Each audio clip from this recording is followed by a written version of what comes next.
Sure, you can use it to boil water, but can you cook beef soup in it? Let's find out. Cue in the music.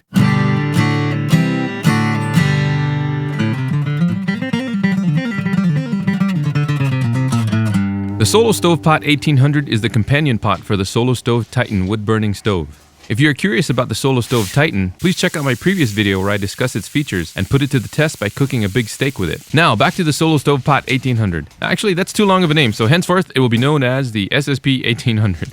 The SSP 1800, like most of the products by Solo Stove, is made of 304 food-grade stainless steel. Its measurements are 12.5 ounces in weight, 6.1 inches in height, and a diameter of 5.5 inches. Finally, it has a capacity of 61 fluid ounces. If you're wondering where the 1800 comes from, it's because it holds 1800 milliliters of fluid. Apparently, Solo Stove Pot 61 isn't as cool as Solo Stove Pot 1800, but I digress. So, before we boil water and cook beef soup, let's go through its features. As I mentioned, it's made of stainless steel, which is arguably safer for you compared to cookware made of aluminum, or aluminium for those who speak proper English. It has folding handles that make it easy to pour out scalding liquids, so no more awkward motions by holding the top handle than trying to tilt the hot bottom to pour out your stuff. The cover does not block the spout in any way, so you can pop it back on to strain out your liquid if needed.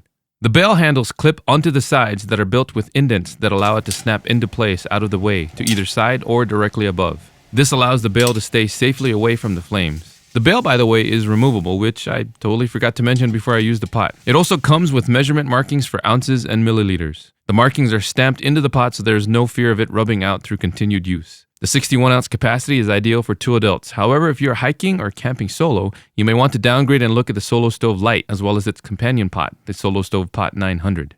There's also a rubberized grip on the lid handle, and finally, despite its light weight, it's actually quite sturdy. Alright, let's see how long it takes to boil 40 ounces of water. The fire is going, the pot is on, and the timer has started. At 4 minutes, we have bubbles. Fast forward to 8 minutes and 40-some seconds, and we have boiling water. Quite honestly, I think I could have shaved off a minute or so, but of course the wind picks up when I start boiling water. Time for beef soup. This one's simple. I have about 6 ounces of beef roast chopped into cubes, handful of carrots, handful of celery, some onions, and ginger. I brown the beef and also throw in the ginger to release its flavor. Next comes the onions, celery, and carrots. I stir fry for a couple minutes, then pour in roughly 20 ounces of water, some salt, some black pepper, and about 25 minutes later, we have beef soup. So, all in all, I'm impressed with this pot and highly recommend it. Sure, it's a simple device, but little things like a rubberized grip on the cover, removable bails that snap at different angles, and folding handles are all nice touches. Is there anything I don't like? Well, if anything, it would be nice if the bail could be longer because when it's standing straight up, it's difficult to remove the cover and stir your food. And I like holding onto the bail as I stir the pot, that way I don't epic fail and bump it off the stove. By the way, I purchased this from Amazon for $46 as of January 2016. So when you're all done, the stove packs nicely into the pot and you're ready to head out. If you found this video useful, please click on the like button and consider subscribing for more reviews on outdoor products. Thank you very much for watching and see you next time.